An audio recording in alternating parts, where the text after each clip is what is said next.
As mulheres são maioria no eleitorado nacional, 52%, mas no Congresso elas são menos de 15 em cada 100 parlamentares. O Repórter Brasil de hoje vai discutir por que, apesar de se candidatarem, as mulheres não conseguem se eleger. A atuação das mulheres durante a Assembleia Nacional Constituinte, instalada em 1987, marcou o início da luta por mais espaço no parlamento. A participação feminina ficou conhecida como Bancada do Batom. Depois de quase 30 anos, o número de deputadas e senadoras no Congresso Nacional deixa o país somente na 117ª posição no ranking mundial de igualdade entre os gêneros nas casas legislativas. A lista, organizada pela União Interparlamentar e ONU Mulheres, é liderada pela Ruanda, Bolívia e Andorra. No Senado Federal Brasileiro, das 81 cadeiras, apenas 13 são ocupadas por mulheres. Na Câmara, elas são 51 dos 513 parlamentares. A representação das mulheres, que são 51% da população brasileira, não chega a 15% do Congresso Nacional. Os estados do Amapá e Tocantins têm a maior porcentagem de mulheres entre seus representantes, com 3 deputadas cada, o que representa 37% das vagas. Já Paraíba, Espírito Santo, Alagoas, Mato Grosso e Sergipe não elegeram nenhuma mulher nas últimas eleições. Se levar em consideração o que acontece num país e numa sociedade ainda com uma cultura e uma carga, uma herança de cultura machista muito forte, a gente rapidamente responde por que nós não estamos no parlamento. Não é por falta de interesse, não é por falta de vocação, como muitos homens dizem, mas isso é fácil dizer apenas para justificar o poder de mando que eles mantêm até hoje dentro dos partidos. O quadro de subrepresentação feminina no Legislativo Federal se repete nas assembleias estaduais de todo o país. De 1.059 deputados estaduais e distritais, somente 120 são mulheres. Aqui na Câmara Legislativa do Distrito Federal, para se ter uma ideia, entre 24 deputados distritais, apenas 5 são mulheres. No mandato anterior, a gente ficou muito isolada. Hoje a gente tem aí as mulheres todas da casa sempre ocupando uma presidência ou vice-presidência de uma posição importante na Câmara Legislativa, né? Isso foi uma conquista. No Executivo, a participação é ainda menor. Mesmo tendo uma mulher na presidência da República, a presença feminina nos governos dos estados é mínima. Apenas uma governadora foi eleita nas últimas eleições, Sueli Campos, de Roraima. O Brasil é signatário da Plataforma de Ação de Pequim, que há 20 anos listou pontos prioritários para a igualdade de gênero. Entre eles, ações para que as mulheres assumam espaços de poder e liderança. Aqui, a legislação já garante que 30% dos candidatos nas eleições sejam mulheres, com direito a 10% do tempo de propaganda em TV e 5% do fundo partidário. Decisões importantes que ainda não garantiram um aumento significativo da presença delas na política.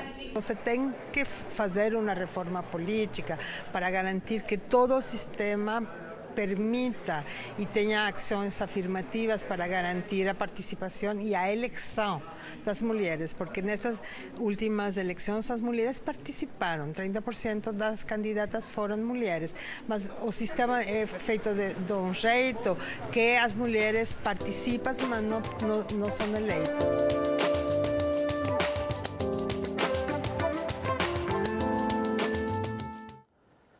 Agora vamos ver uma entrevista com uma das mulheres que se destacam no Congresso. Ela falou à jornalista Catiúcia Neri. E sobre a participação feminina na política, eu converso agora com a deputada Jandira Fegali, do PCdoB do Rio de Janeiro, que também é líder do partido na bancada na Câmara dos Deputados. Boa noite, deputada. Obrigada pela participação. Eu que agradeço. A gente acabou de mostrar uma reportagem que fala da participação feminina no poder de uma forma geral, não só Câmara e Senado, mas como também nas Assembleias Legislativas. E a gente vê que é muito baixo, apesar de estar melhorando ao longo do tempo. O que acontece até hoje? Bem, primeiro, é importante contextualizar politicamente a situação da mulher nas relações de poder, né? Você veja, até, 10 anos, 15 anos, as mulheres tinham dificuldade de votar nas mulheres. Elas próprias não se identificavam numa postura de superioridade ou de igualdade, lugar, né? Nessa competência. Quer dizer, a submissão que se relaciona na vida, muitas vezes se relaciona... Isso seria, a gente poderia interpretar que a desigualdade social, ela também é levada para o campo da política, não é em só termos social, a desigualdade de gênero. de papéis na Isso. sociedade acaba se refletindo no voto. De um tempo para cá, isso amadureceu mais as mulheres, e os homens agora votam nas mulheres. Mas ainda há um fator que, na minha opinião, define muito, que se chama a influência do poder econômico nas eleições. E por isso a gente defende o fim da contribuição das empresas nas campanhas eleitorais. Uma, porque as mulheres não são vinculadas ao poder econômico, né? E segundo, porque distorce a representação. Nós temos hoje um dos congressos mais ricos do ponto de vista econômico da história do parlamento desde a ditadura militar, né? E se nós olhamos o seu perfil, além de ser masculino, você fala as pessoas que são eleitas por dinheiro, são e mais eles abastadas. próprios, nós temos 270 empresários, 160 proprietários de fazendas e rurais. Você tem ali em torno de 90 a 100 parlamentares que vêm, de fato, do movimento social, do movimento popular. Isso é distorcido porque o poder econômico hoje decide muito na eleição, muito. Isso distorce. Então, as mulheres, que são 51% da população, não têm 10% na Câmara, né? Ou tem 15% no Senado. Os negros se autodeclaram negros, 14 deputados, apenas uma população majoritariamente mestiça e negra, né?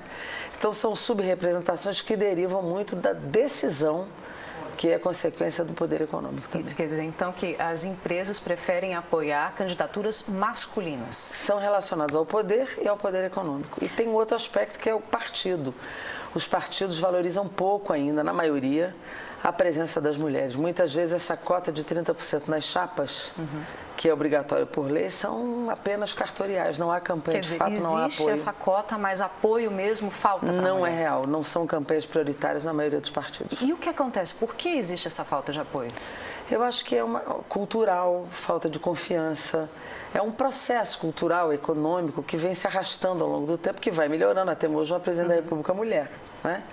Ele vai melhorando, mas não está resolvido. A prioridade dentro do poder, inclusive dos partidos, ainda é masculina na maioria. Seria o caso de, dentro de um projeto de reforma política, incluir essa questão da mulher? Isso.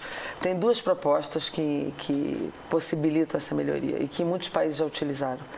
Não apenas a cota na chapa, mas a cota de cadeiras, que no parlamento tem que ter pelo menos 30% de mulheres na Câmara ou no Senado, em qualquer sistema eleitoral, né?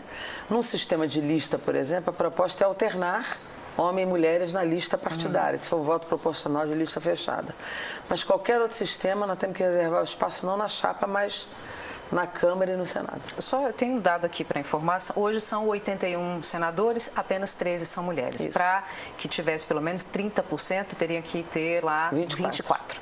Na Câmara são 513 deputados e são só apenas 51 mulheres, teria que ter 153. Exatamente. A proposta seria, então, que pelo menos garantir essas cadeiras, esses Exatamente. 30%. Exatamente, pelo menos 30%. Existe uma campanha nacional já em torno disso? Existe uma campanha, que é encabeçada pela CNBB e pela Ordem dos Advogados do Brasil, numa coalizão de 100 entidades, que é o projeto que a gente defende e incorpora.